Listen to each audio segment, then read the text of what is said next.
Firman Tuhan terambil dari Kisah Para Rasul 2 ayat yang ke-21. Dan barang siapa yang berseru kepada nama Tuhan akan diselamatkan. Sahabat inspirasi, waktu kecil saya sering mendengar kata selamatan. Nah, kata selamatan ini sering dihubungkan dengan sebuah ritual. Atau di dalam istilah Jawa ada kenduri. Atau biasa disebut dengan gendoren.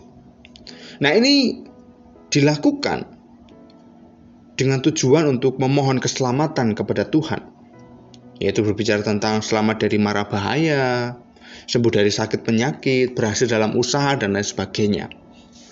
Nah, dari kata selamatan itu menunjukkan bahwa sesungguhnya manusia membutuhkan keselamatan dari Tuhan. Namun, sayangnya, kata keselamatan ini hanya dipahami sebagai hal-hal yang bersifat jasmaniah belaka, sehingga melupakan keselamatan yang bersifat rohani. Nah, pertanyaannya, lalu bagaimana dengan pandangan Alkitab tentang keselamatan dan bagaimana cara memperolehnya?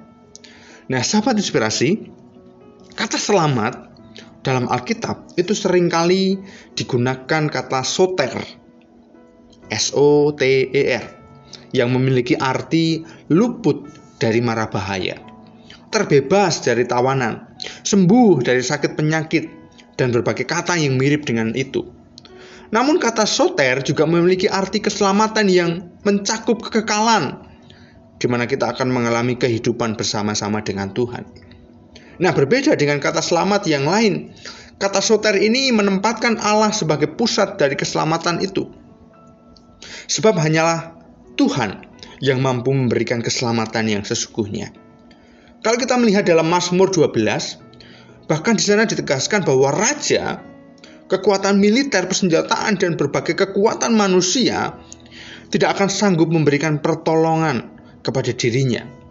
Artinya hanya Tuhan sajalah yang dapat memberikan pertolongan atau keselamatan yang sejati itu.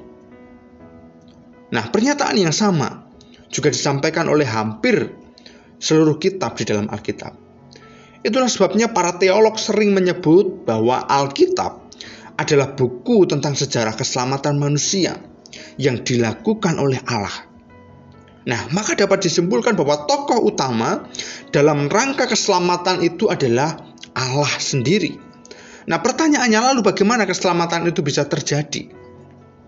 Nah, dalam banyak agama, keselamatan seringkali didapatkan dengan cara melakukan berbagai perbuatan baik, seperti beramal, melakukan ritual keagamaan, berfilsafat, dan berbagai perbuatan kebajikan yang lainnya.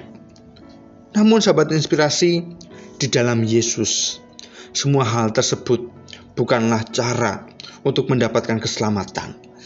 Tetapi itu semua adalah respon atas keselamatan yang telah diterimanya. Kalau kita melihat Perjanjian Baru menyatakan bahwa keselamatan adalah anugerah yang diberikan Allah kepada siapapun yang Allah kehendaki dan berkenan. Jadi itu artinya tidak ada cara untuk mendapatkan keselamatan, sebab sifatnya itu pemberian. Namun, bila keselamatan itu diberikan kepada kita, maka kita harus meresponnya dengan melakukan perbuatan yang baik. Jadi, sahabat inspirasi, sekarang terimalah keselamatan yang dari Tuhan dan bersyukurlah. Keputusan kita hari ini, keselamatan itu bukan diusahakan, melainkan diberikan. Mari kita berdoa. Tuhan, terima kasih untuk keselamatan yang Kau berikan kepada kami.